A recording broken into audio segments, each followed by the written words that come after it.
La République démocratique du Congo est à son 4e cycle électoral avec la réélection, oui, de Félix Tshisekedi, qui était candidat à sa propre succession avec une large majorité, qui retenir en tout cas de ce qui s'est passé le 20 décembre dernier. Est-ce que la démocratie à l'occidental peut vraiment amener la RDC à son émergence?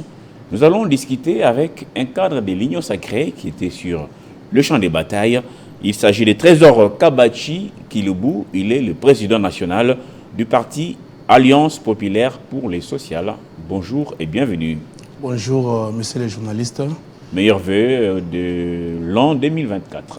Merci pareillement. C'est le docteur Trésor Kibachi, qui est le président du parti politique Alliance populaire pour les sociales, parti cher à son Excellence Séraphine Kilubu Kutuna, vice-ministre au transport, voie des communications et des enclavements.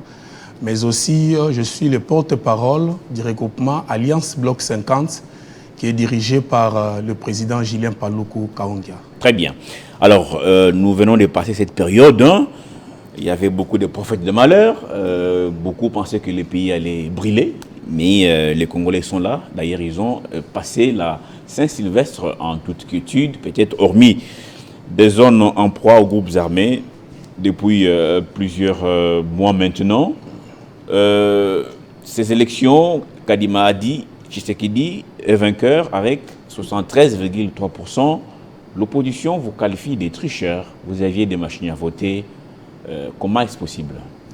D'entrée de jeu, j'aimerais d'abord saisir cette opportunité pour féliciter au nom du regroupement Alliance Bloc 50 dirigé par son Excellence Julien Paluku Kaongia et au nom de tous les présidiums du regroupement pour en tout cas féliciter son Excellence le président de la République, chef de l'État, Félix Antoine Tshisekedi Tshilombo, pour sa brillante réélection à sa propre succession.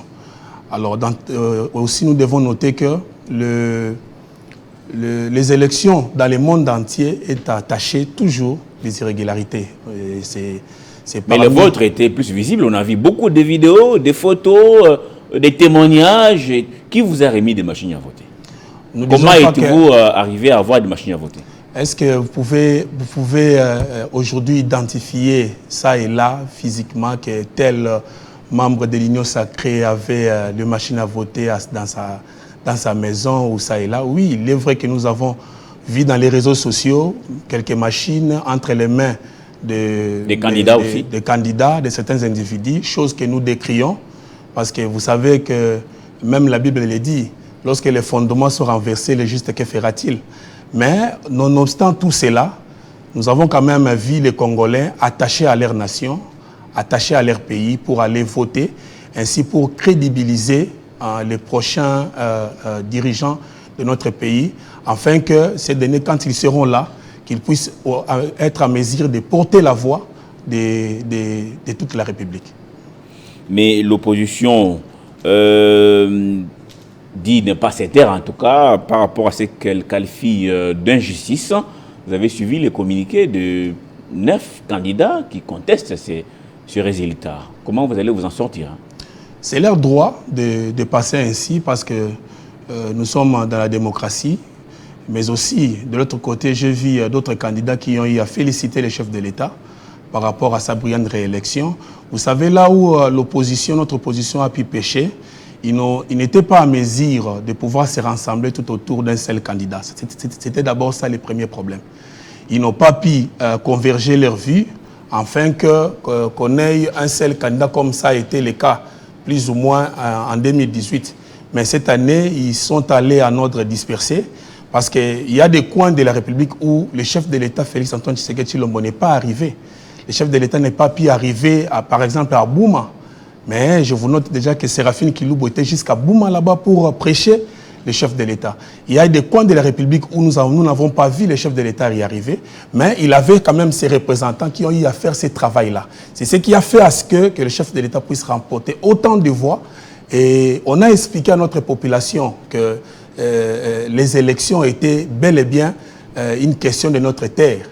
C'était lié vraiment à... Parce que nous, au niveau de l'Union sacrée, on ne voyait pas, le chef de l'État le disait chaque fois, on n'a pas une opposition de taille, comme ça a été d'autres années passées.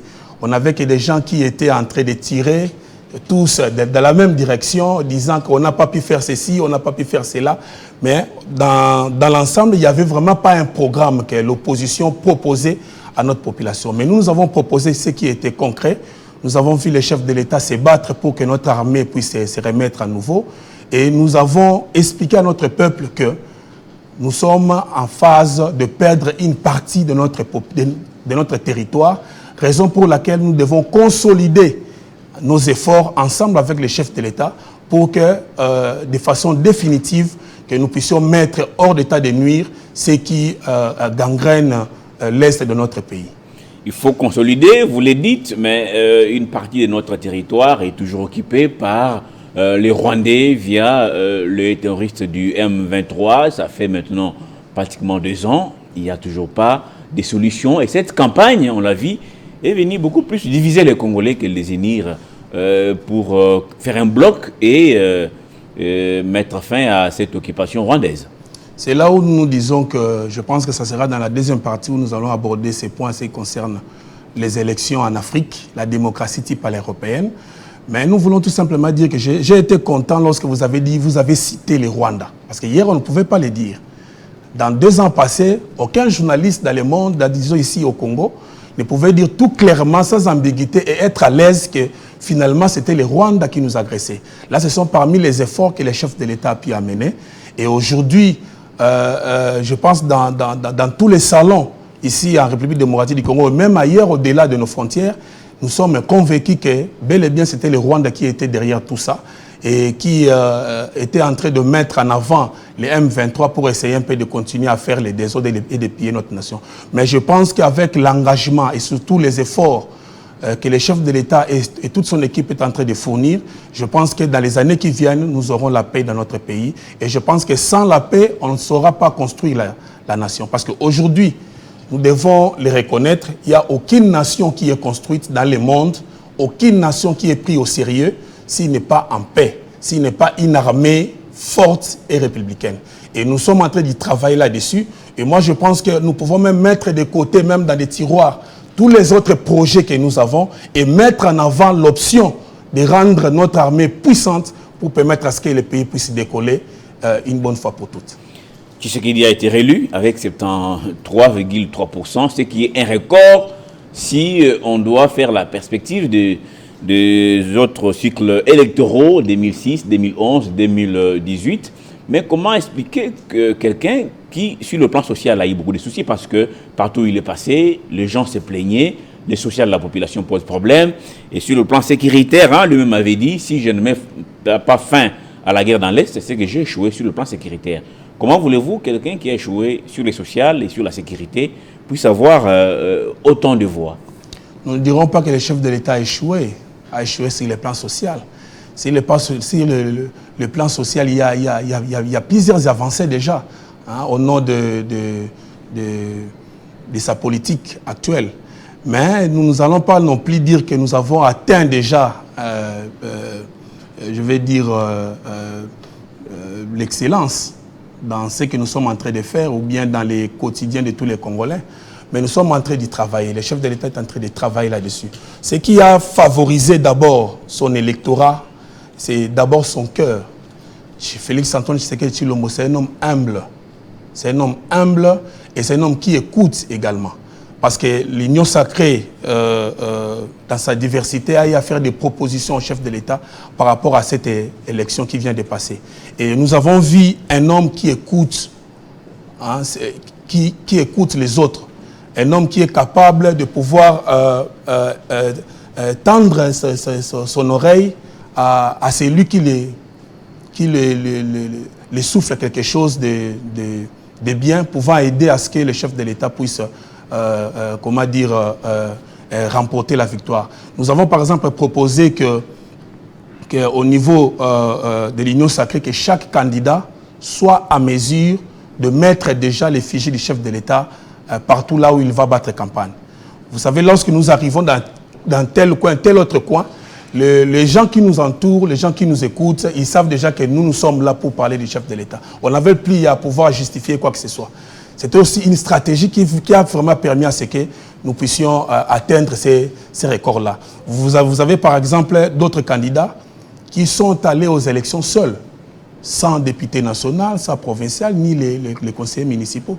Comment est-ce qu'ils ont fait maintenant pour atteindre les coins les plus reculés? Vous êtes accusé, pointé du doigt accusateur, que ces candidats, c'est vous qui êtes parti les convaincre de revenir avec moyennant voilà, des sous. Non, pas du tout. On va pas s'étaler ici en train de dire, par exemple, que nous sommes allés convaincre les gens avec de l'argent ou bien soudoyer ça et là. Pour revenir compliquer l'opposition. Non, pas du tout. Vous savez que la campagne électorale commence déjà, je vous dirais déjà que celle de 2018 commence déjà au mois de janvier où nous sommes. La population doit savoir qu'est-ce que vous, étant qu'élu, qu'est-ce que vous, étant que celui qui vient solliciter leur suffrage, qu'est-ce que vous proposez à la population. Mais vous n'allez pas le faire en 2-3 mois. Vous allez le faire tout au long de ces mandats de 5 ans. Il faut être avec la population, il faut manger avec eux, il faut les assister, il faut les convaincre, il faut vous vendre vous-même. Quand vous vous vendez très bien, c'est alors que lorsque vous proposez à la population, je veux que vous puissiez voter tel candidat en lieu et place de tel autre. Et je pense que cette population ira dans le même sens que vos ambitions. Alors parlons démocratie à l'occidentale ou à l'européenne. Nous savons que notre constitution a été élaborée sous les dictats, hein, ce n'est plus un secret pour personne. À l'époque, il y avait Louis Michel qui était là depuis Sun City, voilà, qui a un peu eu de l'influence sur ce qui était à l'époque dans notre Parlement.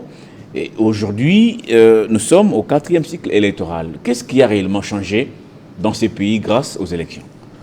Bon, nous pouvons constater que les élections, il est vrai, après les élections, nous avons une certaine stabilité au niveau des institutions, quoique nous sommes toujours appelés à perdre 1 ou 2 années comme ça, parce qu'il y a toujours l'opposition qui est derrière le nouveau pouvoir pour dire que non, il y a ceci, il y a eu des irrégularités et tout qu'on sort, et nous perdons quelques années. Mais à l'issue de cela, nous voyons quand même qu'il y a une certaine stabilité. Nous n'allons pas rejeter tout en bloc pour dire que la démocratie, c'est une mauvaise chose et tout qu'on sort.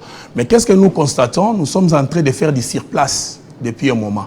Avec 2 milliards dépensés tous les 5 ans pour des élections. Pour des élections. Et on va amener aux affaires des gens, des députés nationaux, provinciaux, des sénateurs. Vous savez que notre budget est à 70% bouffé par les institutions. Il est vrai que les élections nous consomment beaucoup d'argent parce que j'aurais appris que l'équipe Kadima a pu consommer aux alentours de 1 milliard. Et voyez-vous, si on doit refaire encore des élections dans 5 ans à venir, nous allons encore dilapider encore comme ça 1 milliard encore. Donc, mais à l'issue de cela, nous aurons à faire encore des alliances, perdre encore quelques mois, perdre encore, je dirais même des années, parce que vous vous souviendrez avec moi que le premier mandat du chef de l'État, il a eu à perdre plus ou moins 2 ans comme ça, en train de faire des alliances, ça et là. Mais nous pensons également que nous pouvons améliorer. Il est vrai que la démocratie apporte, juste après les élections, une certaine stabilité.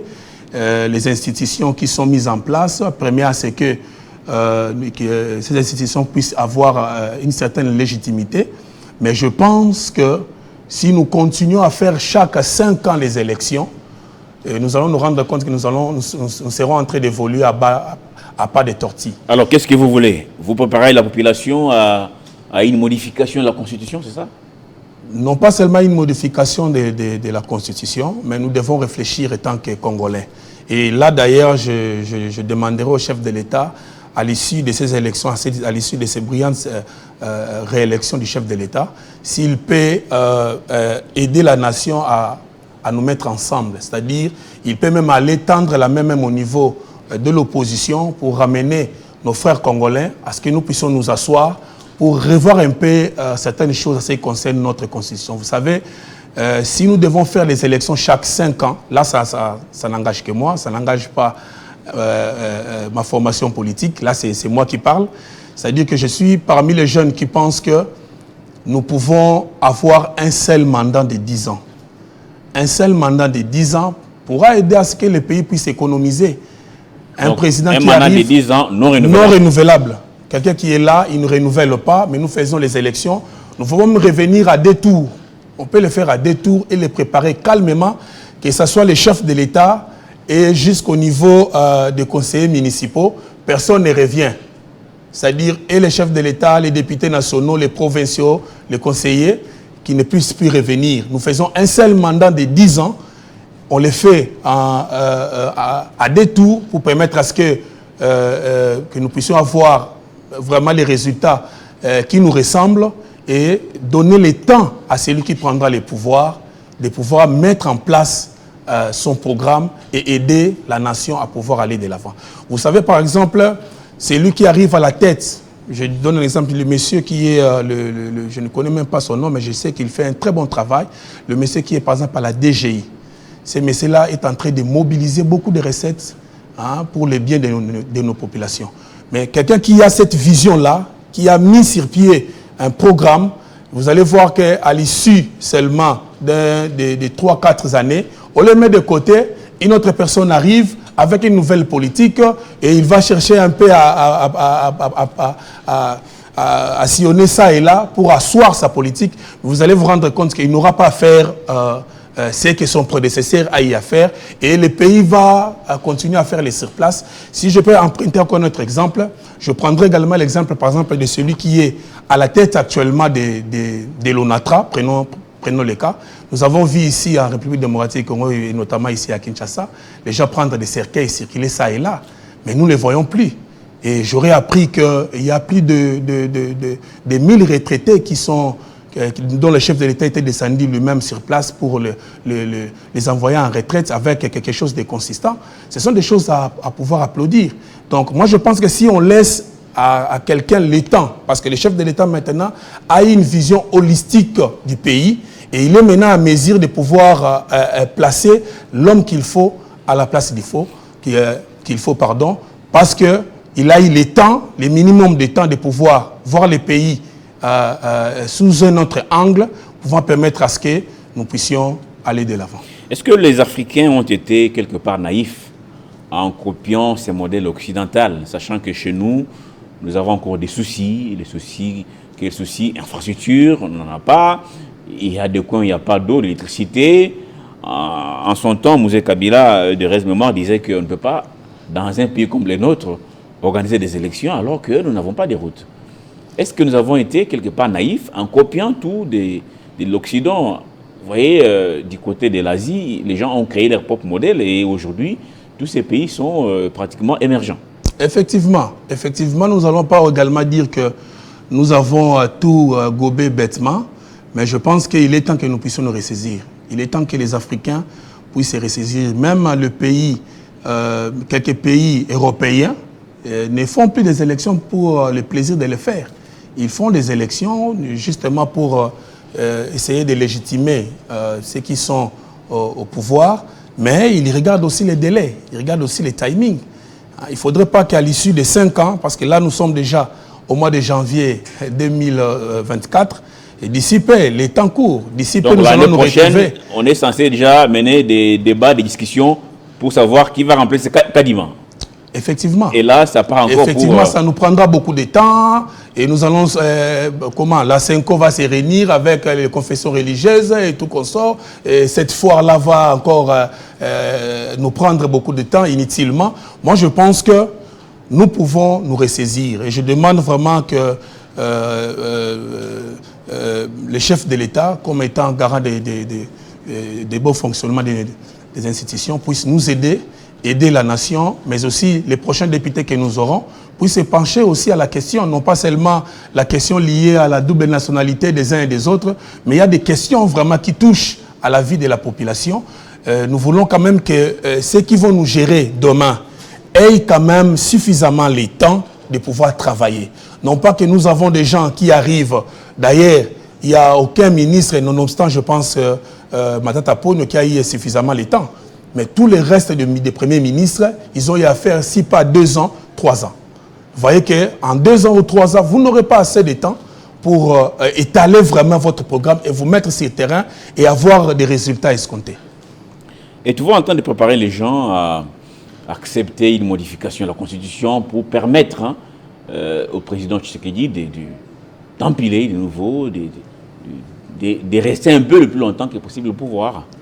Même si j'avais... Parce qu'il y aura des conséquences si on touche à certains articles de la Constitution. Même si j'avais ces intentions-là, mais je sais que Tshisekedi, c'est un démocrate, un démocrate qui est né dans la démocratie, qui respire effectivement cette démocratie-là. Même de lui-même, vous savez, lorsqu'il était élu pour la première fois chef de l'État, il a dit à sa formation politique, ne faites pas de moi un dictateur.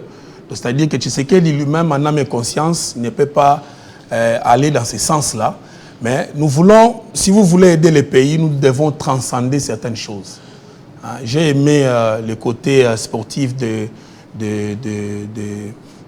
VPM Jean-Pierre Bemba, qui n'a pas regardé sa position. Il était 2e aux élections de 2006, mais il a quand même travaillé, nous l'avons vu ça, il a travaillé pour la réélection du chef de l'État. J'ai aimé ce que Vital Kamerhe fait. Au-delà, il était traité ici à Kinshasa de voleurs, de tout ça.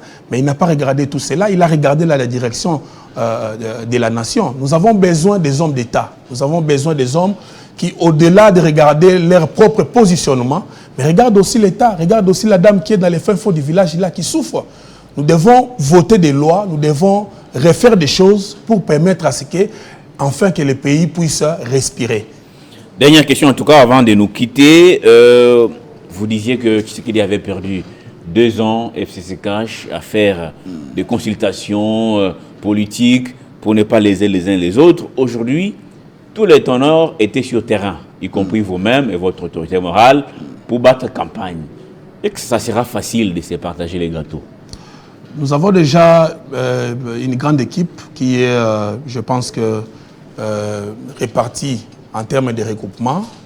Mais aussi là, nous ne voulons pas que le chef de l'État puisse se retrouver dans une, je dirais, une prison où il doit satisfaire tout le monde. Non, nous voyons d'abord les pays, nous voyons d'abord l'État congolais. Il n'est pas question ici que l'on puisse récompenser celui-ci, l'on puisse plébisciter celui-là. Mais je pense qu'à mon humble avis, le chef de l'État a maintenant une vision claire du pays, et parce qu'il a eu à gérer pendant 5 ans, et il connaît aussi les ambitions des uns et des autres. Il connaît qui est intègre et qui peut faire quoi. Et avec son pouvoir discrétionnaire, je pense qu'il aura à placer l'homme qu'il faut, à la place qu'il faut, pour qu'enfin que nos populations puissent sourire demain et que nous puissions aller de l'avant. Docteur Trésor Kabachi Kiloubou, je vous dis merci. Je rappelle que vous êtes président national de l'Alliance populaire pour les sociales, APPS, parti dont Séraphine Kiloubou est autorité morale, mais aussi vous êtes porte-parole plutôt du regroupement politique Alliance Bloc 50 de Julien Paluku Karondia. Merci en tout cas d'avoir répondu à nos questions. Merci beaucoup, c'est moi qui vous remercie. Merci à vous tous qui nous avez suivis de partout à travers le monde. Nous n'avons que les Congo, nous ne pouvons pas les brûler. Je vous souhaite en tout cas à tous une heureuse année 2024. Oui, quittez votre paresse, plus d'initiative et de créativité, soyez vous-même et étonnez le monde. Je vous retrouve prochainement pour un autre numéro de Magazine Invité. Au revoir.